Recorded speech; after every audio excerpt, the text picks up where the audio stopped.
তৃণমূল নেতা খেলার মাঠে লাথি মেরে অসম্মান করে এবং ভাইরাল ভিডিও হওয়ার পরে আমাদের সকলের প্রতিবাদের পরে গ্রেপ্তারও হয়।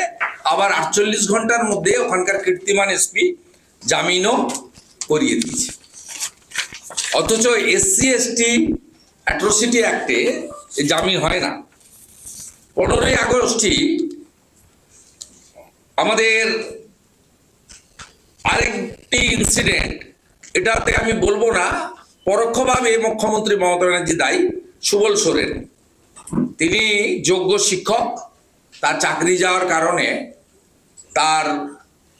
তিনি সেরিব্রাল স্ট্রোকে আক্রান্ত হন এবং তিনি মারা যান।